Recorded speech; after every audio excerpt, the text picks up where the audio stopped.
do you think, or do you feel like this bear market is different in any way? Like, how is it different, and how is it, you know, the same perhaps as the other ones?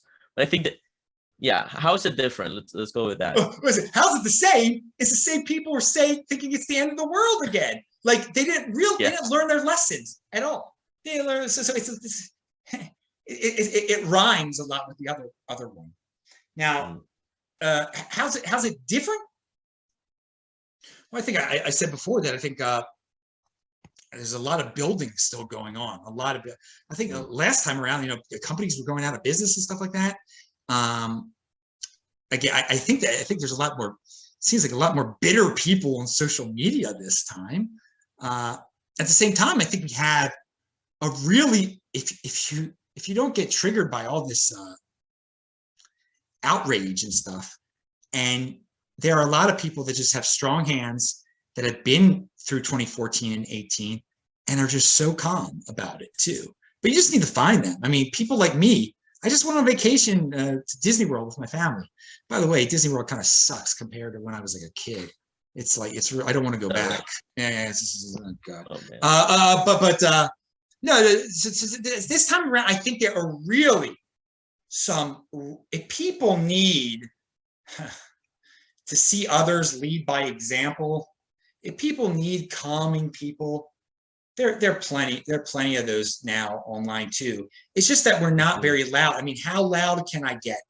I mean, it's just say, hey, everybody pay attention to me. I've been through this in 2014 and 2018. It's all nonsense. Bitcoin always returns to its all-time. I mean, one of my sayings is Bitcoin always returns to its all-time high. I mean, I've repeated it over and over and over and over again since 2016.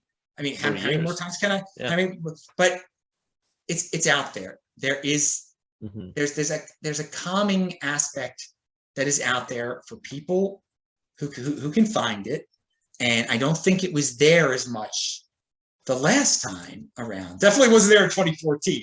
In 2014 and 15, in 2014 and 15, there were people, you know, going to zero wasn't just hyperbole. It was something people were really concerned about. If you're really concerned about it going to zero now, I mean, you know, check your history books, dude, or just like pay attention to calm people. Yeah, I think it's really easier to be in a down market. Now, the other thing that's different about this down market is that it actually went below, the price went below the previous all-time high of you know, of 20K. That even surprised me. And yeah, me too. One thing that I meant to say earlier, and I'm glad that you asked me this question.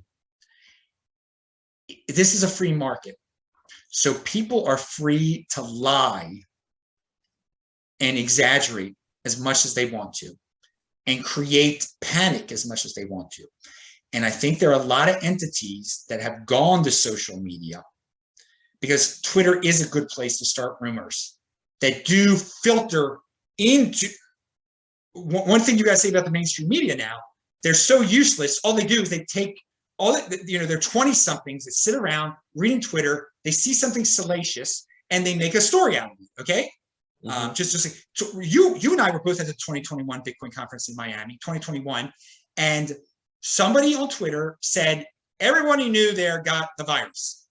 And then, sure enough, a day later, or maybe less than a day later, there are multiple mainstream media articles. Bitcoin conference in Miami was a super spreader event, and whoa! And it took off all over the place to a point where my own family members were scared to see me. My own family members. And so, it's a serious, and it just shows you how rumor. But so, to take that to the present day, Luna and some other, third parties were clearly lying about certain aspects of, what was backed, what wasn't. There was a lot of bad stuff going on. Okay. And people were not fully 100% backed. And thus, people who had given their Bitcoin or cryptocurrency to third parties, if they all at once tried to get their cryptocurrency back, they wouldn't get it back. And so as soon as the Luna thing broke, I think certain entities started well, some just started spreading rumors that others were not fully backed. Other third parties were not fully backed. Some had basis in reality, and it took those down faster than they would have went down. But then it came to a point, and the Bitcoin price started, there was real panic. There was real panic. And I think in 2018, there wasn't panic that was fueling this thing. And what people realized when Bitcoin started getting closer and closer to $20,000, some of these entities are like, okay, let's try to take out everybody. Let's try to take out every third party. And so everything was insolvent. Everything became insolvent. And every rumor about insolvency started spreading. Well, that's going to make a lot of people, I think, impulsive people jump out of Bitcoin and just go to, again, the stable coins, the dollars, to whatever. So during and still, we're still in the middle of this thing. There could be bigger rumors. There could be a rumor about Coinbase. There could be, if there's a legitimate rumor about Coinbase, guess what, guys? The price of Bitcoin is going to get lower again. It's good, but it might not even be true. But like, you know what I love about the panic though? Like this is like this is way more effective of a not your keys, not your corn than anything we ever even tried before. It's like, oh yeah, it is for smart people. This is better than any trace mare event. Okay, for smart people who realize what's going on, like, oh my God, how could I ever have it any third party? Every third party now. There's a rumor that they don't have my Bitcoin now. How could I ever? But no, people didn't learn. Some people, the lessons they learned are completely convoluted. Well, I can't just trust some Korean-based thing anymore. I can trust American because it's insured by it's a stock market thing. And you know what? I mean, Coinbase is more reliable than some dude in Korea. Yeah, I would say that's probably true. But there's not, the reason to get into Bitcoin is personal responsibility. You're taking responsibility. You're not leaving it up to third parties anymore. And people haven't learned that. And some are going to learn it the hard way. But again, going back, the one huge thing that's different this time is that social media allows bad actors or just people that are bored to create these virtual panics that in the short term definitely play a role in the fiat price of all cryptocurrencies. Okay, it is a legitimate, I don't want to call it a tool, but these rumors and just playing off the current situation of how the mainstream media jumps on these rumors and how everybody is panicked and impulsive. We didn't have this. This is different. And again, it's not over with. And there could be if there is a Coinbase rumor, there could be something much, and that's why I'm saying be patient here. If we go by the other cycle, we're in this for a little longer. But the cool thing to remember is if we don't go, so far the low of this panic was what, 17,800 or something like that. If we can get to 35,000. What defines the end of a down market is once it doubles from the low. So if we can get to double of the low, then we're on the way back up again. But it could take 6 months. It could take take a year. Well, I do think I believe in the 210,000 block theory, and we reached the low of the last market was December of 2018. And so that translates to October of this year. So that's a little less than 6 months away. But roughage, no, I think the low is closer than it is further away, right? I definitely think we're closer to the low. It's just like it'll take a little bit of time to ramp up momentum again, probably. Maybe if it is like the other ones. I don't know. But again, we are not out of the woods of touching that 17K again, because that it is different this time in terms of this panic's been all about unwinding. And I don't think there's been a total unwind. It probably hasn't been a total unwind yet.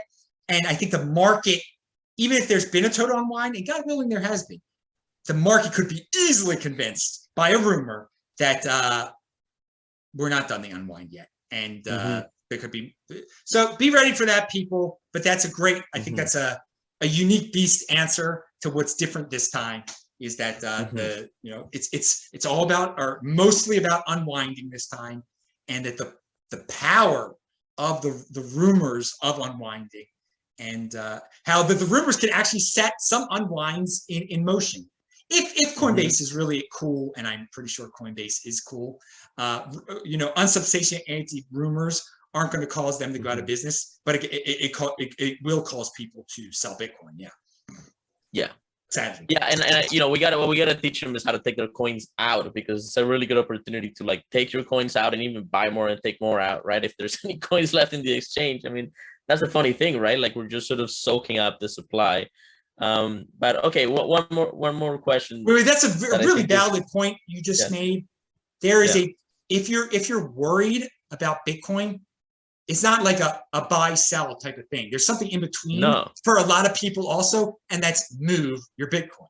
That, I mean, get your coins out of the exchange. That's a, and so most people that own Bitcoin right now have their Bitcoin on third parties. So all right, sorry, your other question there.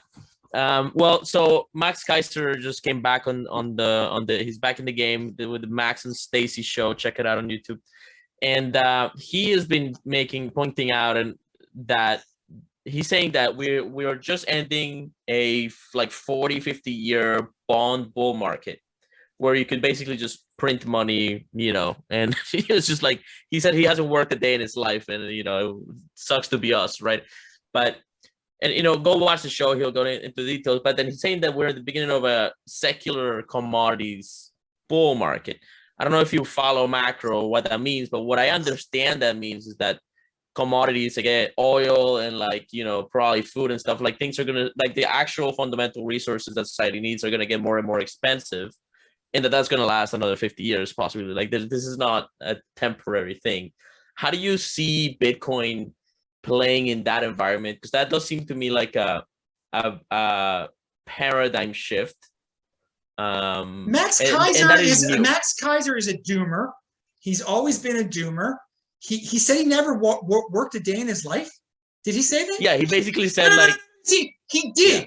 He worked in finance. That's a legitimate industry that he worked in. All of a sudden, he's been vilifying it for years and years and years. So he was working in that industry. For him to just I don't take anything that man says seriously at all. I think he's like he was in the, you know, back in the day, we've been around so long. We remember when he was talking about altcoins. Now he's part of the Bitcoin Inquisition and stuff. He's a hypocrite. He's a liar. He worked for Iranian television. He accepted money from a terrorist-run country and was a propagandist for Iran.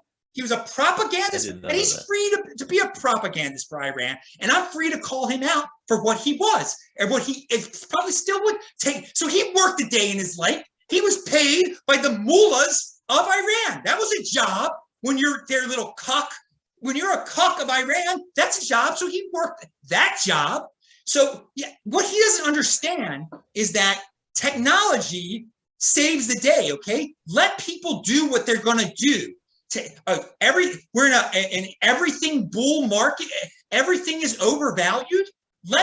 If you let technology come about, that will bring down the prices of everything. I don't believe in that doomer stuff that he's been. I mean, he's bullish on Bitcoin. That the end of the world is coming, and that, you know, it's this whole, you know, everything's becoming more expensive. No, everyone's life has improved so much over the last 20 years, over the last 10 years. The cost of what we get for you know, phones have gone down, and phones are supercomputers now. Okay, so you know, the things going up in price or whatever, we're getting so much more for that. So keep I don't worry about things like that at all. These that we're in a 50 year, everything's going to be more expensive and more.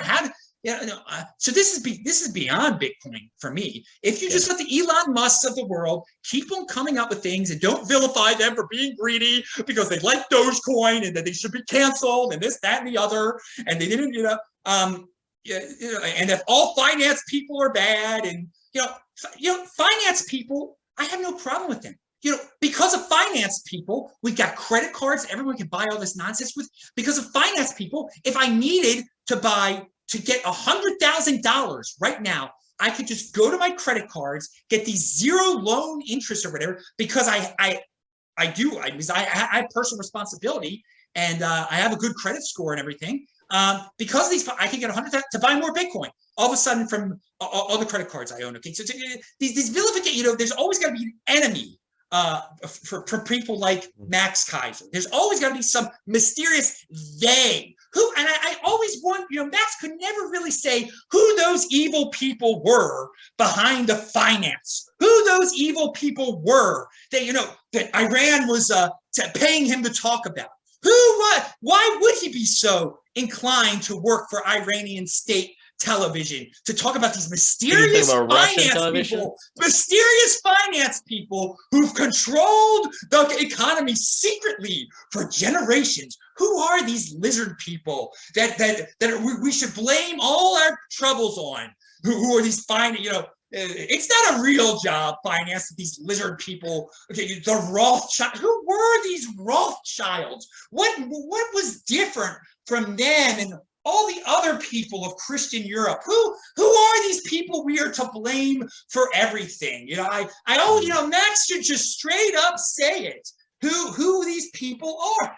But it's all doom because you know what? The mysterious Rothschilds, the mysterious people, but it's not their fault. You're poor and bitter and have to make up excuses. Be a confident decentralist. And I am perfectly cool with Max Keiser blaming all of his problems on the Jews. It's fine if he wants to blame all his problems on the Jews like me. I'm totally fine, but I'm going to say what's going on. You think he says that? I'm going to say what's going on when I say, and the cool thing is I can say this and no one can take my Bitcoin. And guess what? Max Keiser is a huge Bitcoin fan. I don't like him at all. I don't like what he says. But the beauty, I can't take his Bitcoin. I can't take it. But I can call out how people have pedestaled this man. Like he is just like the stock to flow thing. Everyone forgets that he was saying 200,000 Bitcoin by the end of the year. He's forgiven, whatever. He's Max Keiser. He's so smart. He's so great. He's so great. Whatever, so whatever. I don't take a word that he says seriously, but he goes back on it. Right now, he's a fan of El Salvador. 2 years. I don't put El Salvador on a pedestal like he does, and like so many other people do. So I'm glad you brought up Max Keiser. I'm not a fan of Max Keiser. I made that clear. I see that. This is not a new thing. This is not a new thing with me. I didn't know this. I've been seeing it for years and years because I know. At least in 2011, he worked for a terrorist regime, and that was a job. Are you talking about like Russia TV or no? He worked for Iranian TV, Iranian state TV. They were one of the. He worked for RT also, but there was another one of the other ones that Iranian TV. I forgot what the name of that one was. But Iranian state TV. You could pay. There's a lot of state TVs on satellite. On satellite. So one of his shows was on the Iranian one. I forgot the name. And do you feel like he's blaming like do you feel like he's kind of like subtly like blaming the Jews for this, or like you're just saying he doesn't define the target? He doesn't like traditional finance at all. He thinks it is ruined the world. He definitely doesn't. Yeah. Ripped all these people up, and there's a mysterious cabal of people that is behind the finance, right? For years and years and years. Who are the mysterious cabal of people? Name them. Name who they are. Who are the? He goes pretty hard against Jamie Dimon, right? And then like the World Economic Forum people. I remember when he was on Iranian TV. I hear what you're saying, though. When he was on Iranian TV, there was one time when he had Paul Craig Roberts on, and they were just laughing. Israel, just get a few chuckles about Israel on there, but it wasn't about just Israel as the country. It was the ethnic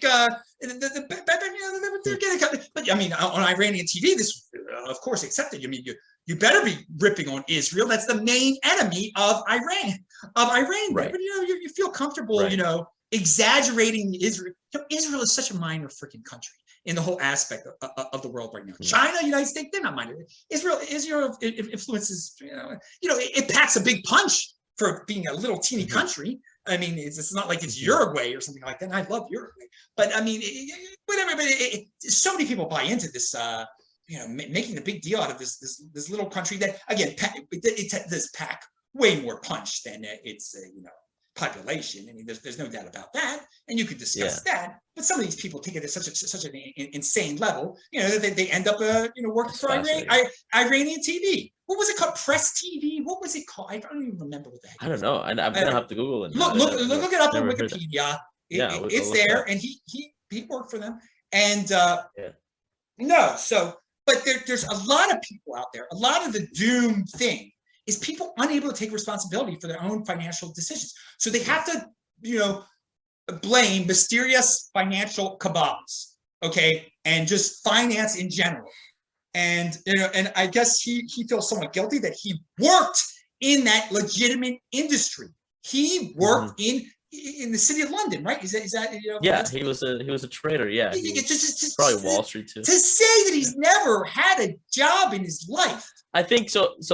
I think his point was that money was so cheap that all he had to do was borrow, at like, very low interest rates and like, long something, right? Like he's saying that financially it was really, I think that's what he meant.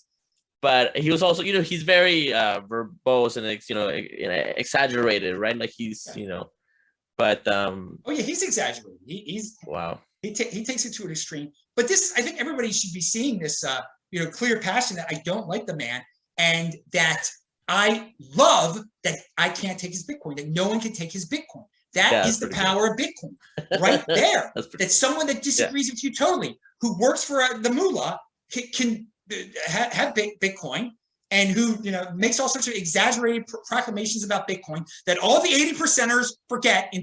God, we've got goldfish minds in this space. It is amazing. It is amazing. I think it's beyond this space. I think it's like it's just the era. You're right. I apologize. It's in the entire world. Just the short term. I mean, that's why one of my sayings is long-term thinking. But also have a memory, dudes. Have reading comprehension. Have listening comprehension. Is it just because someone did something a long time ago? I mean, if that's still one of their core tenets. I mean, if people keep on making false predictions, when are you gonna? I mean, we did rid ourselves. Well, not we, but if something that's different than this bear market than last bear market, or this previous bull market than the previous bull market. There's no Webbot anymore. Remember, everybody's worshiping that Webbot guy. What happened to Webbot? You're right. God willing, that happens to Max Keiser. God willing. No, people just forget. His trend. Got it wrecked. He's alive. The guy's alive. He's alive. It's just people people moved on. He was the flavor of the month doomer. And some of the things he said was so ridiculous that people cured themselves of it. I think he might have freaked out from the virus too. I don't know. I don't care what happened to that. I'm glad. What annoyed me about him is that I get people who watched my freaking channel who would be like, well, what do you think about the latest Webbot prediction? And at first, when I was naive about it, I actually talked about it in 2016. It did take me long to see, like, this is ridiculous. He's giving numbers like 888 or 777 that just trigger people. And like, oh, you see, he was right. It reached 888. Of course it reached 888, going down and up. And people would just, he would say some vague number like that, and people could interpret it so many different ways. Like, he was right. He was right. It's so clear his program was right because it hit that number. People moved on. I don't know. They worship other people now. Max Keiser. Then they moved on to something much more complicated than that had more legitimacy. And that was stock to flow. Stock to flow. Yeah. Stock to flow was a smart man's version of Webbot, I guess. I don't know. Yeah, some highfalutin finance lingo. I mean, I kind of fell for it a little bit, but then I don't know. It's easy to say that in hindsight, but I always was, I don't know, just a little iffy of that model. But wow, BitcoinMeister, incredible, shocking, controversial, passionate. I got it all out today, man. You did a Got real it all, good man. job. You did it, man. Yeah. Well, thanks for coming on. Is there anything else that you want to mention? Anything that's interesting, exciting, anything that gets you up in the morning and, you know, makes you like, what are you looking forward to? I'm gonna leave it with something. You've been doing a tour of duty for like how many years, right? Like what's next for you?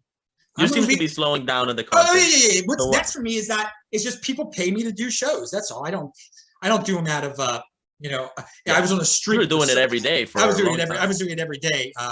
And I'm glad I was able to continue that at the beginning of the virus. I didn't slow. I finally like took my break in. It was like September 2020 when my grandmother died. That was one thing that slowed me down. Oh, when my father died in 2018, shockingly, that didn't slow me down at all. That was the day he died. I didn't even the day of his funeral. I did not do it. But other than the day of his funeral, that was it. That was the only extra day that I took out. So that really fueled me for a while from November of 2018. And because that's how I can remember also, like, it's like right when my father died, when Bitcoin went below 5,000 finally, and it was in the 3,000s for a while. It was crazy, but that's different from this bear. I mean, I was going through personal tragedy, and not one moment in my life did I think I didn't worry about Bitcoin at all. I mean, it put it all in perspective then and everything. But no, it was so yeah, I started slowing down when my grandmother died in 2020, and then finally in 2021, it was just like, I just love doing outdoor activities, focusing more and more on health, and I saw people out there that were able to rate, like I always bring this up to people. There's a guy named Yaron Brook out there who's a big Ayn Rand dude, and I've learned a lot from him. He does not like he's been told about Bitcoin for years and years and years, and he never told anyone to buy it. And for some of his shows on Super Chat, he's able to raise like $600 a piece. And I'm thinking to myself, this guy, he raises $600 a piece from all these people. And I've been telling people to buy Bitcoin all this time. And this guy still won't say, "Oh, I'm not sure about it." I'm like, you know what? For me, I put a value on my time. Like $100 a show, I'll do it $100 a show. And then Bitcoin Magazine sponsored me just leading up to the event. So I was doing a This Week in Bitcoin every Friday, but before the 2022.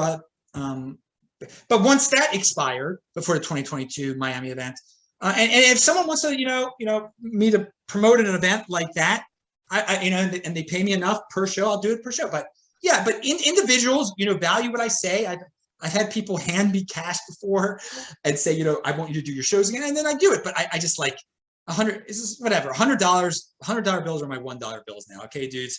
And I'm living that lifestyle. I'm not going to be hypocritical. No. But the other thing is, I've always said this: if you want to put me on your show, I will do it for free, and that's what I'm doing right now. As long as I can put it on my channel now. So everybody, pound that like button. I know some of you are watching this on Juan's channel, and people are watching this on my channel in the future now, or listening. So yeah, I've changed that about me. Like I'm not, and it's good to everyone's got a system. Don't become a slave to your system. Always be willing to change it a bit. I think I've got a personality where like I can get into these habits, like I must do the show. And there was just a point like, why must I do the show anymore? Why must I do the show? There's no reason why I must do the show. And so my grandmother's death kind of woke me up to that a little bit. Yeah, so now what I want to leave you with is something controversial. That's all. Why don't we to show to everyone? Was we start off the conversation with saying, Adam, do you consider yourself a Bitcoin maximalist? And I think everybody should be an individual. No one should try to fit into a group per se. Everyone should try to be a unique beast. And I am living a unique beast lifestyle. You don't have to work. If you're a true unique beast, you don't care about fitting in. You don't care about being canceled. Mm-hmm. And some people, it's impossible to do that because they are financial slaves to their wives, to their kids, there's all these attack vectors to the government. They can't, they have to fit into a certain paradigm. I am showing that you do not. And I want I think it'd be a better world if more people could be confident, decentralized, unique beasts. So I am not going to buy into like I've got to worship whatever the prevailing Bitcoin narrative is right now. And right now we've got one thing that I think we can admit with Bitcoin is that you cannot have NFTs on Bitcoin. At the same time, or DeFi, you cannot have smart contracts on Bitcoin without changing the underlying protocol, without changing the base layer. Okay, the base layer, we can't change. We didn't change the base layer. The base layer will never be changed. Okay, it's set in unless there's some emergency, something horrible happens. You might be able to do it in like higher layers. But let's stay on. But let's stay on. And then the higher layer thing is what I'm going to discuss right now. The Bitcoin bottom layer there. All right, gotcha. We didn't change it for BCAT. Expand the block size, and everyone said no. We could do these things on top of it that will solve these problems. And clearly, that was the right way, not to change it. And so that is the cool thing about some of these red-eyed maximalists is that they do provide an insurance policy against Bitcoin ever, changing the base layer. Because there are some people that say, oh, we should allow Bitcoin to have NFTs at the base layer. But no, we shouldn't. That's not Bitcoin is very simple. It's just, preserving your wealth and unconfiscatable, uncensorable, permissionless. Okay. Don't need any other complicated. It's simple. It's like, it's the old man coin. It's boring. Yes. That's what gives it value. Real investors want to invest in something they know is never going to change. You get your Bitcoin now. Okay. You've got your private key now. You die. But you leave it somewhere. Someone finds it for you 100 years later. It's still there. No one could have done that is it doesn't change. Nothing has changed about it. But we live in a world where people want smart contracts. People are interested in smart contracts and doing DeFi and doing NFTs and doing all these things. We cannot deny it. That the world is becoming more and more digital. We have young people today who are scared to go out without masks on. It is scary. They value digital things. Okay. A lot of people are like, NFT is worthless. Is it worthless to a person who's scared to go outside without a mask? Is it scared for a person who will be a hypochondriac for the rest of their lives that, maybe 5% of the United States of America as of today will never be normal, will be hypochondriacs forever now and won't be able to think clearly about what we consider normal social interaction for the rest of their lives? Okay, so that's reality. So there are people out there. There are people out there that are building and smart contracts. They say on Bitcoin. Now, what these stacks people are doing, what that guy Munib has done, is he created another coin that needs Bitcoin to exist. If every miner has to own Bitcoin. So for me, seeing this stacks thing out there, it is without Bitcoin, it would die. It is a constant buyer of Bitcoin. All right. I think that's a good thing. It's just like the United States dollar. People need to constantly buy it if they need to pay their taxes. It is so. This is a constant. Bitcoin doesn't have these constant. I can't think of too many other things where someone needs Bitcoin to exist. Bitcoin has to be constantly purchased now for this thing to. And Stacks is one of these things. So I see Stacks as a positive thing. Now there's some people who are like, Munib's a liar. It's not on Bitcoin. It's a again, it's your definition of what on is. So I think, does Bitcoin have to be associated with smart contracts? No, it doesn't. But there's a clear desire to do that. And this guy, Stacks, is providing that right now. I wish there were other Stacks competitors that would do the same thing. In order for their coins to exist, they have to be constantly buying Bitcoin. So I am fascinated by it. And so Munib, liquid network, I guess, but on social media, Stacks, on social media, he's become a voice of. Sometimes he takes it too far, saying, this Bitcoin maximalism is going to ruin everything, blah blah blah blah blah. I don't know if he says exactly that, but he has become a voice of moderation in terms of like, you know what, build what you're going to build. Don't worry about what the other people say. I'm going to have this stacks thing. It is what it is. And having NFTs on Bitcoin, I'm doing it. And you know what? Yeah. More power to him.